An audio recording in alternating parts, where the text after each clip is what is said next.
It is of incredible significance that I've been introduced before this auspicious body, and by you in particular, given what I know to be true about your own views and growth and decision-making and commitment to equity in all forms and racial equity most specifically. So thank you, my dear friend, for that. Mr. President, auspicious Rotarians, thank you for this. Messing up already. Thank you for this moment. I appreciate your attention, and will ask that you just kind of indulge my talking, ranting about over the next 20 minutes or so. I want to talk about my job. And my job is equal parts fulfilling and enriching, restorative and joy-filled. But it's also deeply painful, oftentimes depleting in ways that's hard to both fathom and articulate. Why? Well, that's because my job is to talk about people's belief on the value of skin. Skin. So, something that we all have, something that distinguishes us among mammals. It ostensibly provides protection for our arteries and our veins and our inner organs. It provides protection for our muscles and our bones. Protection. The purpose of skin is to protect. And yet skin color is the single most consequential determinant of presumed value for humans. And it dictates mattering. It dictates those of us that are kind of born with the presumed assumption of de facto mattering versus others of us who have to contextualize our way into mattering episodically, periodically, with condition, with caveat, with footnote. Mattering, and all that mattering helps to activate, is all tied into skin. And so my job, ladies and gentlemen, is to teach people how to think about, understand their presumptions around, their belief systems around an organ. Harper Slade, Racial Equity Advisory. Let's see if I'm doing this right.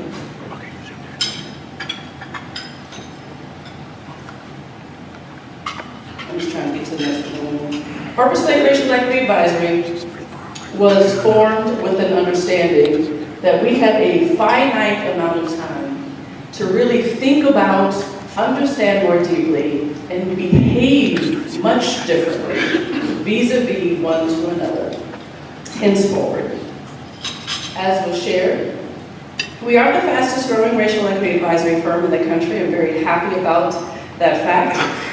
We are only 19 months old. Oh, can I not advance to the... Unfortunately, the battery's dead. Oh, so can you just do the...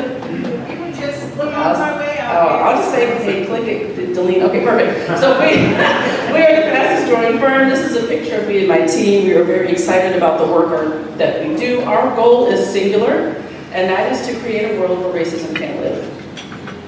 Super easy, right? So that is the goal, and we do that.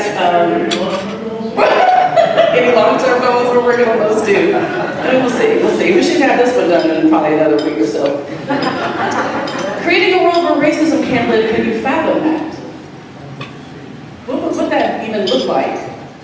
It's hard to really think about that world because all we've known, and quite frankly, all we've inherited is the narrative of presumptive mattering for some and contextualized mattering for others, and that designation has always had monumental consequences, and it's all that we've known, it's all our parents knew, and their parents before them.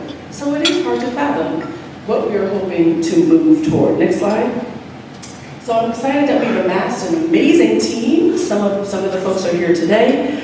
And these are all very ardent and disciplined, visionary practitioners who are equally invested in what some might say is the unattainable dream. I would say the inevitable reality of creating a world where racism can't live. And so what sets us apart? Next slide, please. What sets us apart? A couple of things. Well, we are focused on race, work, and economics. And there are actually few organizations that do the work that we do that have that blending. As was shared at the outset, we are blessed to have folks in our midst who hail from the education sector, who have been in human resources leaders, law degrees, folks that have been in the labor field. I myself, of course, have been working with the Federal Reserve, and now I've come to know many of you in this room.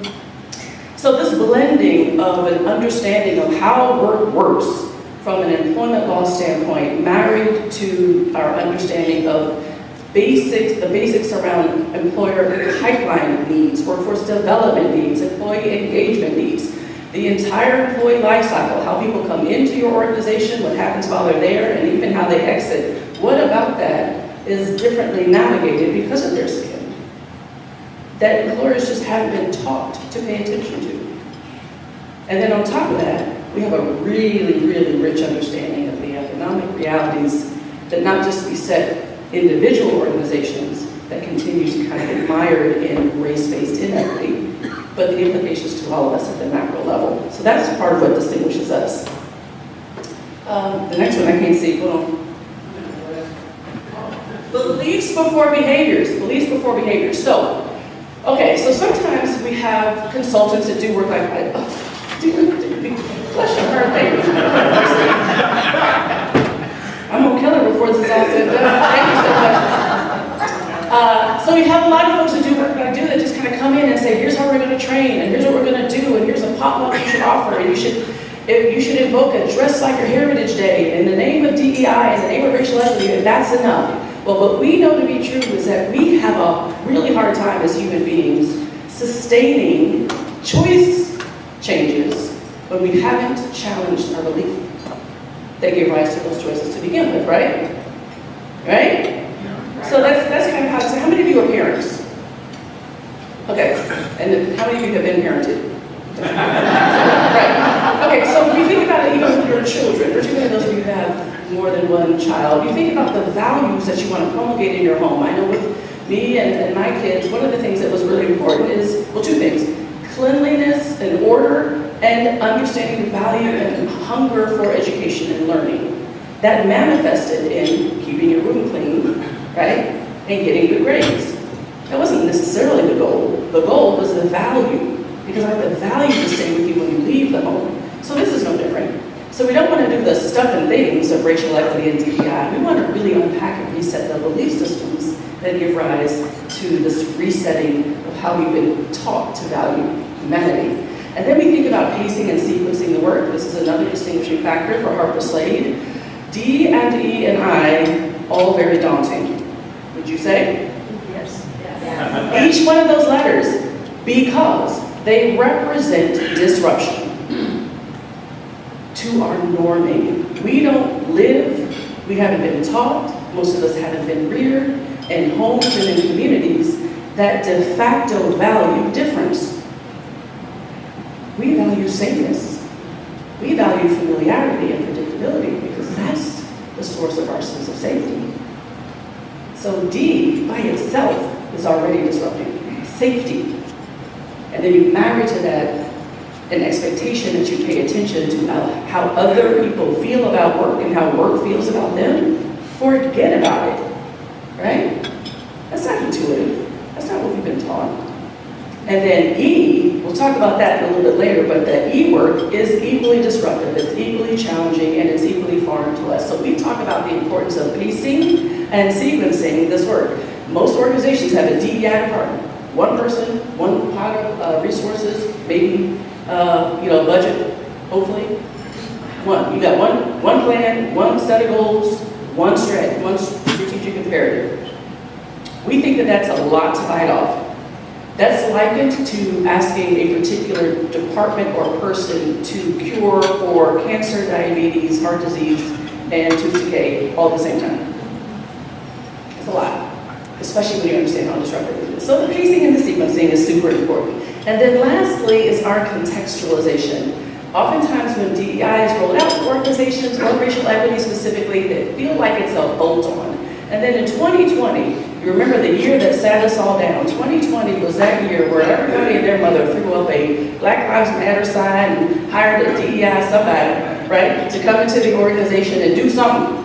Just do something, right? Just didn't know exactly what to do. And so we help our clients think about diversity and inclusion as the employee engagement strategy of the future. And racial equity, the browning of the country. How many of you know America's becoming blacker and browner? That's birth rates. That's not the world according to Nikki. That's just the babies that are popping out, right? Blacker and browner America. And so that means that the future employees that you will be pulling from and the future customers that you will be selling to, for the most part, are hailing from communities and are part of the sense of multiculturalism that many white people just haven't had any exposure to with regular things. So we help you think about racial equity, thank you, as a workforce pipeline strategy, a customer pipeline strategy, not a bolt-on, but wedded in. That's part of what distinguishes us.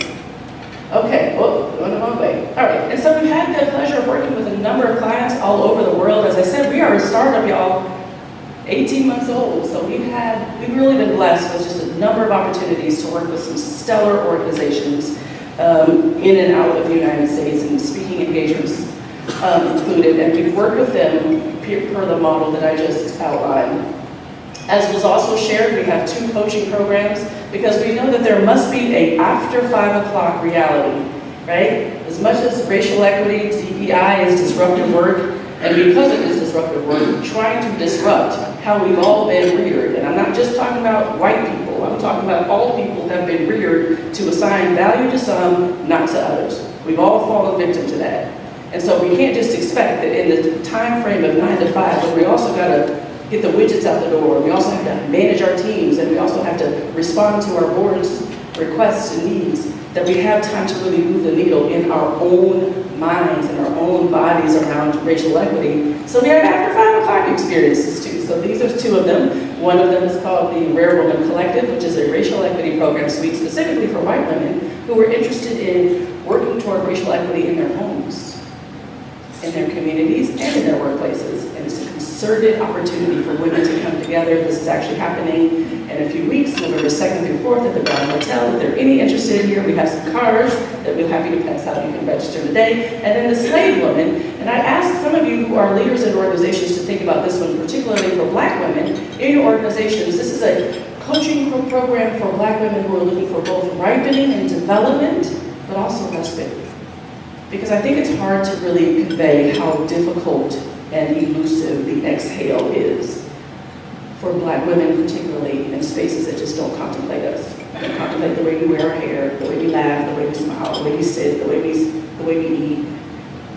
All of it is subject to scrutiny all the time. And it's hard to talk about that in work. But we have to have a place to talk about that at the same time that we're growing in our leadership and preparing to be contributors to your organizations. So that's the Slade Woman. So when I talk about my story and pedigree, all the experiences that I've had, and I'm super proud of all that I have amassed from a credentialing standpoint. The real deal is that my story began here with these 2 people. These are my parents, Herbert and Ernestine Robinson. And everything that you see before you today, speaking before this microphone, standing before you, everything that you see on this slide is attributed to my parents. I am so far an only child. We'll see. And I was always and still am very tethered to my parents. I mean, I adore my parents. They adored me. I was very much the spoiled only child. My parents went anywhere. I was with them, locked at the hip. Both of them were college professors. As we shared, I grew up on Hampton University's campus in Virginia, and so after work, I would listen to my parents talk a lot about their lived experiences. their lived experiences. But these young people, as they were starting out their marriage, these young folks had just come out of college and graduate school. And my father in particular was the oldest boy of 8. He was born in Cincinnati, Ohio. He lettered in both basketball and football, so much so that he received a full scholarship to go to Kentucky State University and Central State University. He decided not to go to either and instead enrolled in Philander Smith College in Little Rock, Arkansas, because he wanted to be immersed in the civil rights movement. So it took my dad 6 years to graduate from college, not because he was base or derelict and not, doing his work. Well, maybe it was some of that, but mostly because he was in jail a lot. And he was participating in boycotts a lot. And he was getting hosed by fire hoses. My father's been beaten by police officers on myriad of occasions. He's been bitten by police dogs. He's escaped 2 lynching attempts. And what was his assignment when he was working in the civil rights work as a college student? Registering Black people to vote. That was his sole assignment. And it was a right that he already had, ostensibly already had. And so for exercising that right, that was my father's plight. My mother had a similar experience, not as violently. She worked more with Dr. King in Montgomery, Alabama, some more back office, and wasn't as exposed, except for when people went out to do the protests and the boycotts, and they would come back to the churches where she would be helping people to mend wounds and the like. So these are the stories that I heard like my whole life growing up as a kid, right? So now I'm in middle school looking like this. It's a whole other story. Everybody else has got to wear jeans and, Michael Jackson. Anyway. So this was me in middle school. So as I would come home from school in middle school, I would come home to my parents and all these great professors and the deans of this college and the chairperson of this department, and they're all in our house, and smoke would be billowing because my mother smoked cigarettes, my father smoked a pipe, everybody was smoking something, not that, but one of those things. And they're drinking their sherry and their wine and just pontificating about the state of Black America. My father used to talk so much about the elusive warmth of the Constitution. Like there would be so much conversation about that particular phrasing. And so this is what I absorbed as a kid growing up. I'm going one way, I keep going one way. And then of course I went to Hampton since I was already there, why not? Finished at Hampton University and I got a degree in journalism, went on to law school, practiced law in South Florida. And I worked a bunch of places like here, and I wrote things in this, trying to hurry up. And then I ended here. And this is where I got a chance to meet a lot of you. So though I have worked in HR and I practiced law for a little bit, one of the most interesting jobs I've ever had was working for the Federal Reserve as a senior vice president. And I didn't do law or HR, I did macroeconomic work, monetary policy. I got to really understand the sausage making of how the Fed makes decisions around interest rates moving up or down. I got to observe some of the FOMC meetings, which was ridiculously crazy. I mean, it was just amazing to be in a room, the room where it happens, if you will, right? Watching those kinds of deliberations. But I also had a chance to work with economists from a number of the Federal Reserve banks to study the cost of hate.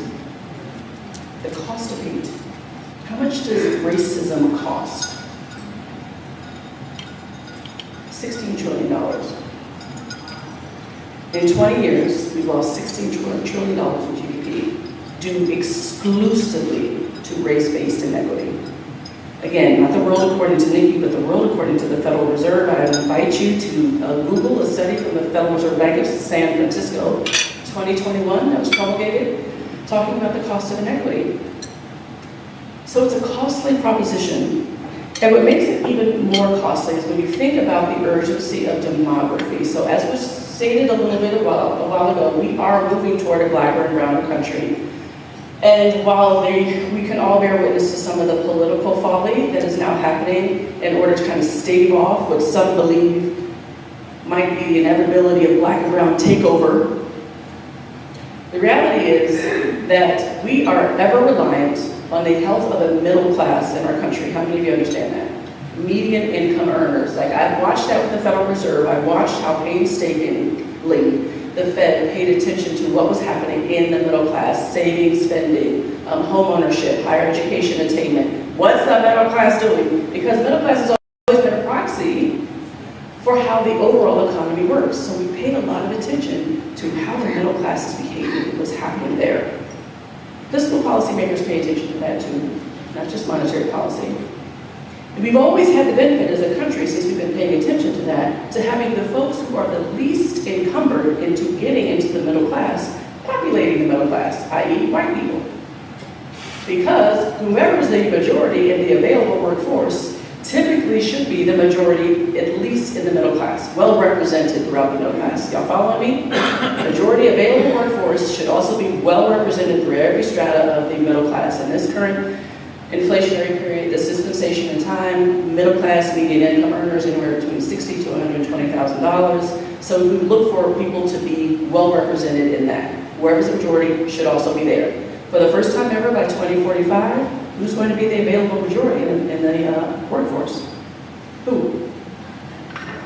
Black people and Hispanic people specifically. How many of you believe that Black people and Hispanic people now are represented in the middle class? You're not. Not statistically so. In fact, Black households have never been statistically meaningfully represented in the middle class, ever. Hispanic households are just now approaching at the very bottom level, 60,000, 59,000 households. So what does that mean?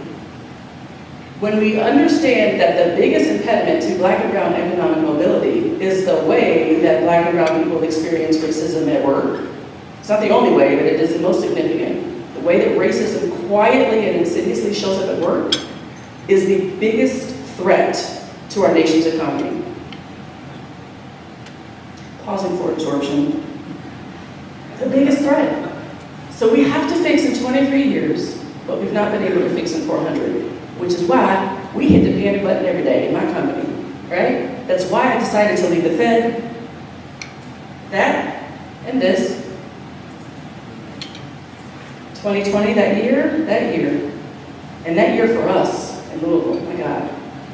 Watching this unfold, and at this time in 2020, my parents had moved from Miami to Louisville to stay with me, and my mother's dementia was beginning its onset, and she was in and out of reality on what was happening. What was happening there. She felt as though she was right back in Jim Crow South. She's from Marietta, Georgia. She had a hard time distinguishing us. Watching that, and watching my son, who at this time was, I think, 24 years old, and a runner. He loved running outside, loved running in the parks, stopped immediately when Ahmaud Arbery was killed, and hasn't run since. Watching that, and then actually having to reconcile my own fears and my own worries about my own safety, and having to give voice to a feeling that I've always had, which is the inevitability of my rejection by my home country. All of that emotion gave rise to more introspection, more thinking about my grandmothers, both of whom were stalwart women in their right. They gave birth to my parents, obviously, but both of them, my grandmothers, did work in what they called Negro rights.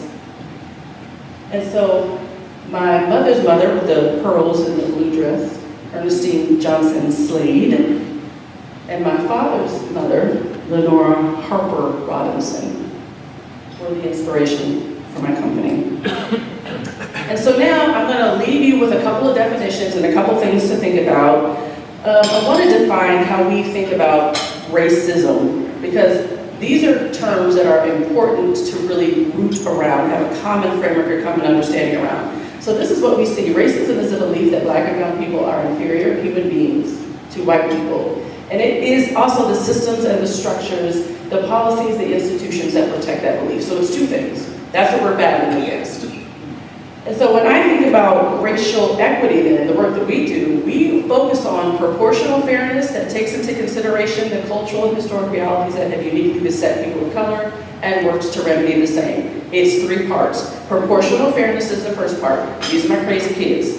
I think we've established already that most of us have children here. And the other dynamic that's so fun associated with parenting is the idea of proportional fairness. So we are all familiar with this. If you have more than one kid, you know what I'm talking about. Justin, angelic child, never frowns, never gets upset. Like to this day, he's 27 years old and still, 26 years old and still just like super happy-go-lucky. When he was 4 or 5 years old, you put him in a room full of candy, tell him don't eat the candy, come back 4 days later, he'd be emaciated, but he will not eat that candy. Won't do it. So Justin was 16, Justin got a car, Justin went off to college, Justin came back from college, didn't have to have any curfews, Justin got whatever allowance he wanted because he did the dishes, cleaned his room without being asked. Jada, on the other hand, Jada turned 16, Jada did not get a car. Jada still has curfew, right? Jada hasn't done a chore in her life. Proportional fairness, same household, but we treated them proportionally fair. We have to wrap our heads around making that same argument in workplaces. Proportional fairness is not fair. It's not intended to be fair. You cannot remediate unfairness with fairness. It doesn't work. But what does that proportional fairness take into consideration? It takes into consideration the reality that there is something in our country that has only happened to people of color. Uniquely happened. Most of us don't know that.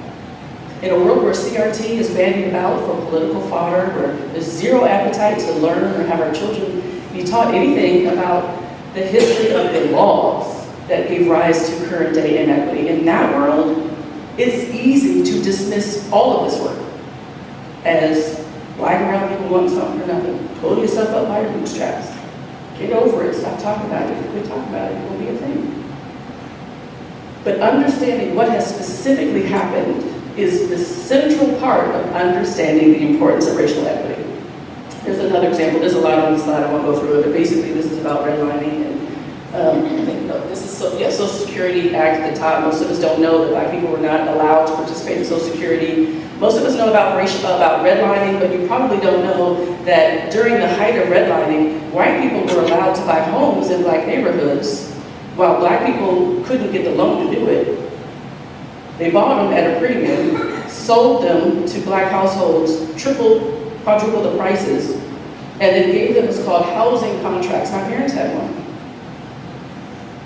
So you're buying a house in a black neighborhood from a white person, $200,000 house, call it, for $500,000. And your mortgage is with this white man who says you miss one payment or late, you're out. For years. Most people don't know that. And so that's part of what's important to understand. There's no guilt there because y'all didn't do it, right? This law is long off the books, but the residue remains. So, proportional fairness, it takes into consideration what has uniquely happened to black and brown people and works to remedy the same. This is a great picture of equity in action. I love this picture because what it shows you on the right, is the picture of equity, the two boxes. That's equity. And I want you to make note, when equity is in place, no one loses. Despite what Fox News would tell you, right? Despite what some of your friends and family members might share with you, equity means we all win. We all win. This is not about taking from white and giving to black and brown. It is not that. It is not that. It is remediating what has happened from the persistent hundreds of years of removing from black and brown. Yeah, for social justice. Yeah, because it's the right thing to do. But at this point, because of the demographic trends, it's really about making sure that we thrive economically and that we have a healthy middle class.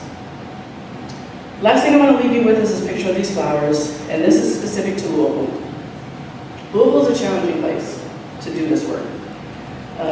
Probably more than any place I've seen. And it is because we live still inside of segregation. So it's not so much where we live, it's how we live. We live inside of sameness, and we value that. We value the ritual and the custom of one pattern. We are marigolds in Louisville. So you think about a garden full of beautiful flowers. But if you are a marigold and you have grown up only around marigolds, you know everything about what marigolds eat, where they walk, how they talk, where they like to go to the movies, what kind of beer they like to drink, what bars they go to, what schools their children should go to because those are the best ones, what the Boy and Girl Scout troops ought to be comprised of all things marigold. You go on vacations with marigolds, your parents are marigolds, marigold is the way.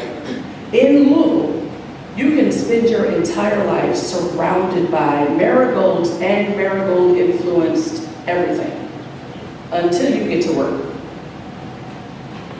And then you get to work and you're a whole-grown marigold. And your manager says, hey, I need you to go over there and manage these tulips and daisies. What's your instinct going to tell you? Manage them like marigolds, right? Come on, y'all, this is how we eat, this is how we get water, this is where we get our fertilizer, this is how we stand in the sunlight. And the tulips and daisies are like, wait, no, what? Sunlight kills me. I can't have that much sunlight. I don't need that much water. And in fact, I need to be in a different part of the garden. This soil isn't even rich for me. I can't grow here. So the marigolds put you on a performance plan. Or they give you a mentor, which happened to be quite a bit when I was working in Louisville. You have to be fixed to become a marigold. And that's an unsustainable model. And it's not the marigold's fault, because that's what the marigolds has always done. That's what the marigold's mama did, and daddy did, and their parents. It's not the marigold's fault, but unfortunately, y'all, we drew the short straw. We have to fix this. We have to fix this now.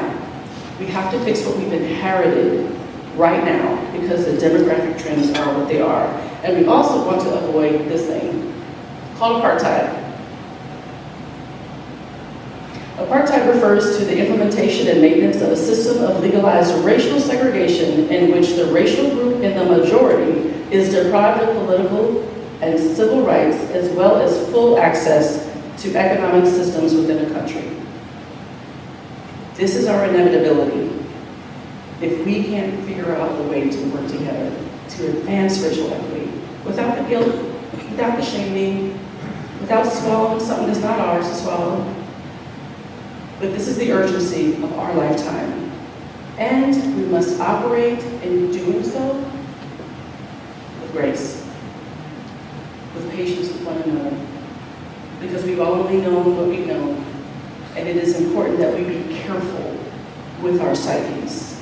We are fragile people as human beings, and especially so on this topic. So stomping all over people's hearts and minds and harm swapping is not how we get this needle moved. Operating with grace, that is our singular value at Harper Slade. And so now that you've been here for 3 days, I don't know, do we have time for questions?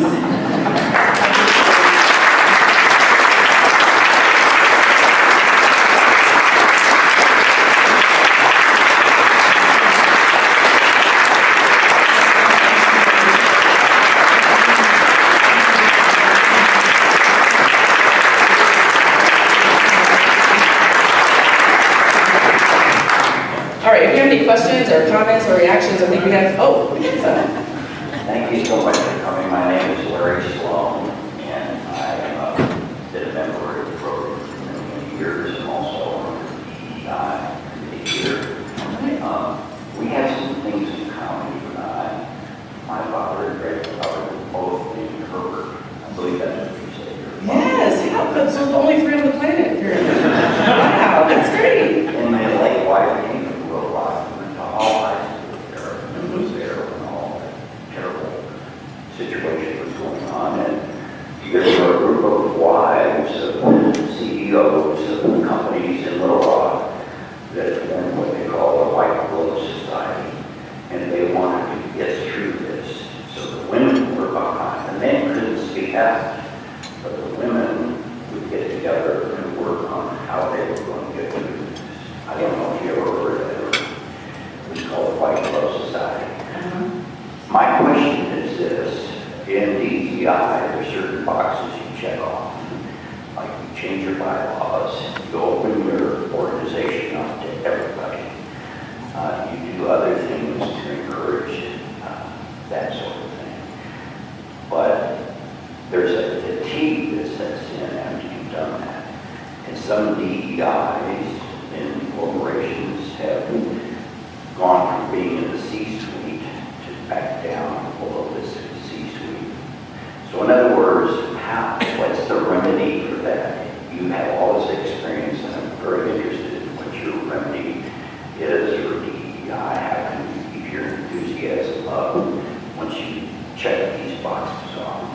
Yeah, so DEI, there definitely is the fatigue. I see that even in our work. To some extent, we see that globally with a lot of the clients with whom we work.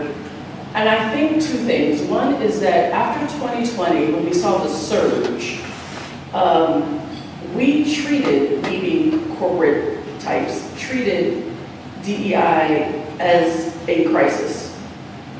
And the thing about a crisis, it has a beginning and an end, right? And so we were motivated by the urgency of the moment. We were motivated by the visibility of the triad. So the Ahmaud Arbery, the Breonna, and then the George Floyd, back to back at the same time that our psyche was already vulnerable from the fears that we had around what COVID was going to do to our lives and to our families. And so there was something about that acuity that translated to crisis. We responded in crisis.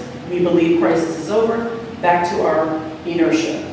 And to be clear, we live in a society where the inertia, the default inertia, is marginalization, muting, stunting, and diminishing people of color in general, and difference, people of color specifically, but difference in general. So we don't start from a place of neutrality. We start from a place of like leaning already toward one set of people win, everybody else loses. So that's the weight of the buoyancy. Like that's kind of, we pulled ourselves back down into that. And so because of what I said at the outset, that DEI, each of those letters is so disruptive and it's so uncomfortable. And to be fair, there are a lot of folks who do the work that I do in a very inartful and hurtful and cruel and mean way. And no one wants to continue to sign up for that, especially if the perceived urgency has waned. So that's why we talk about, like, we come in and help employers think about employee engagement strategies. So how people are thinking about being connected to work, interested in the workplace, feeling safe and secure, then they're engaged, and everybody in here wants an engaged employee. Why? Because then you get the best of their discretionary effort, which leads to more innovation, which leads to a more competitive company. So nobody can argue that. So that's what we really lean on, is diversity and inclusion as your employee engagement strategy. We teach you how to pace and sequence that thing. And then we talk about, okay, let's now deal with the racial equity realities of what you must become in order to court the workforce and the customer that you're going to be meeting really henceforth. So we recontextualize it, which is, I think, part of the issue why we've seen the DEI demise. Yeah, I think engagement is the key. So I challenge everybody here to not have inertia. We hear speakers like Nikki, right, and we go on and go back to our office, etc. I challenge everyone here to leave different today, right? These stories, I mean, they are all unique. They may have a common theme, but we need to treat them each as unique individual stories that impact us. And to all of my white female friends here, I expect to see you November 2nd through 4th in Louisville for the, Nikki's right, I work in this space. I just have back, I'm doing it globally. I just spent 2 weeks in Ghana, right? I'm in West Louisville. You know what? I know I can be better and I can do better. We all can. I have no question. Thank you, Denise, for the plug. And let me just say, she mentioned the Rare Woman Collective. We do have some cards. So Jaden and Carmen have like little cards you can sign up. You do the QR code. So for any of the white women in here that are interested in being a part of the 3 days, it's going to be fantastic. Super, super high. Oh yeah, Maggie Harlow is one of our advisors. We've got 7 amazing women who are advisors for the Rare Woman Collective. Maggie's one of them, and the first lady of Louisville, Rachel Greenberg, is the other from Louisville, and then the other 5 are all over the country. So we've got 100 plus women coming to Louisville. We might have Louisville women roll represented. Y'all come on. Hey, Hey. great to see you, and thank you for doing a great job, as you always do. Kevin Fields, you know me as CEO at the LCCC, but also I'm a club director and chair of the club's DEI committee, the first chair of that committee since 2021. And I want to thank my committee. I know Larry Sloan brought up a subject that he brought to our committee for discussion, this whole idea of DEI fatigue. So I was going to ask a similar question, but he's covered that. So I wanted to raise it a notch and preface my question by the fact that I'm a nonpartisan, apolitical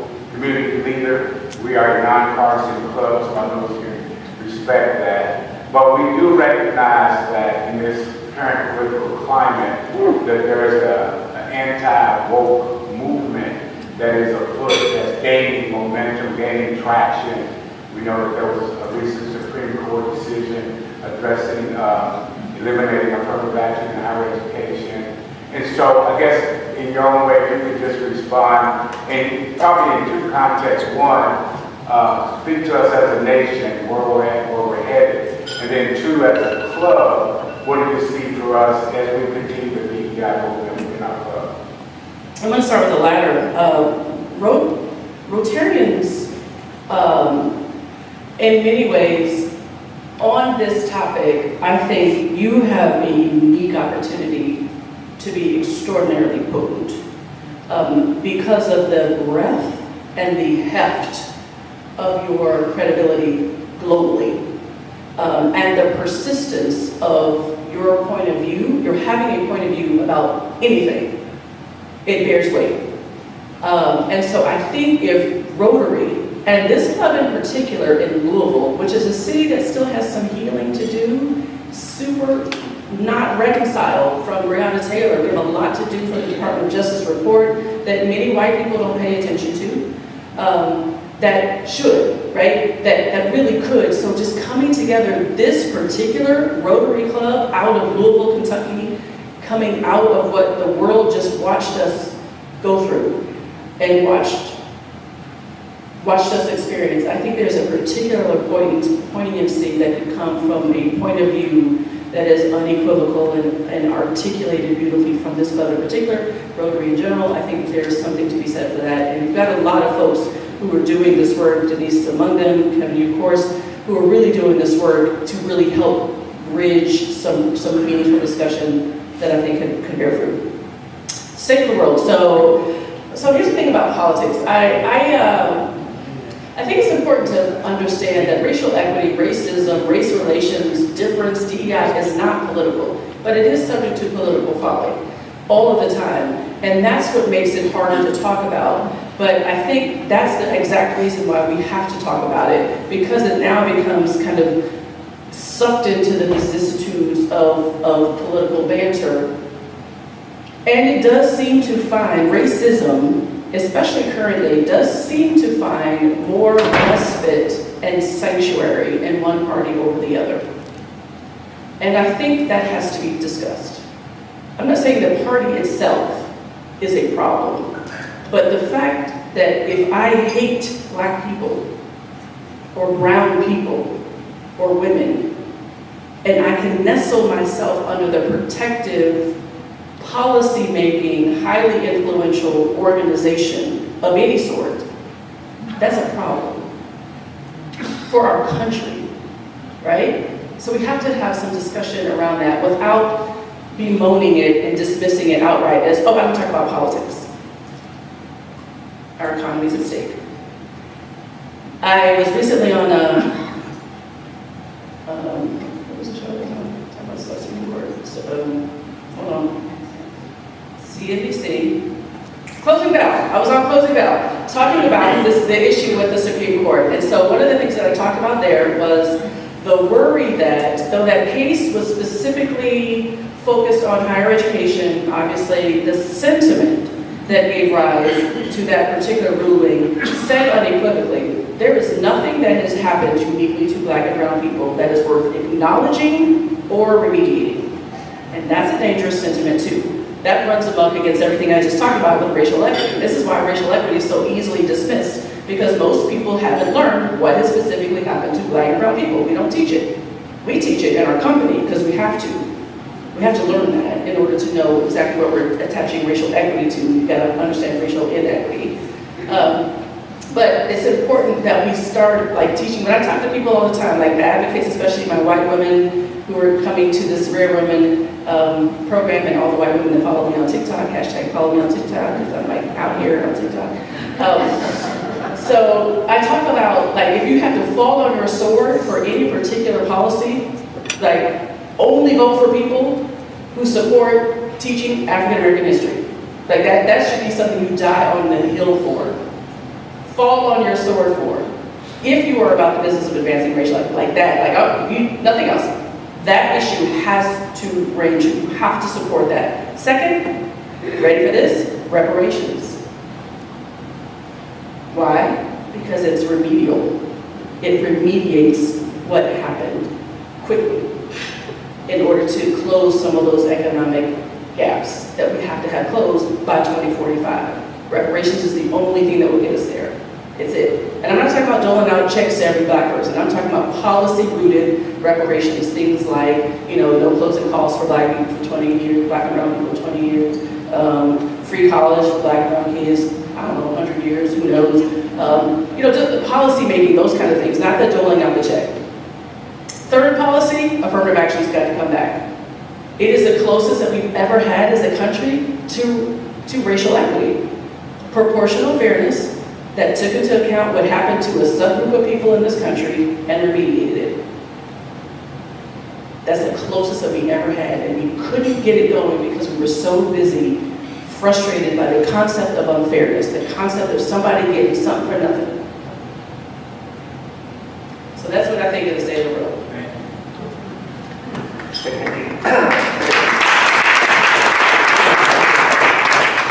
Hey, Nikki, Keith Miller, founder and president of Vibe Consultancy. Really glad you're here. This is so neat. I spent most of my adult life in San Francisco, California. And so when I came back here, I was really actually, 2-3 years ago now, I was actually shocked at the segregation and the lack of change. I went to college here at Hampton University too, long story, but when I came back, I really thought there's going to be more progress. And my consultancy is really going out to the community, meeting everybody, talking to everybody, getting to know everybody.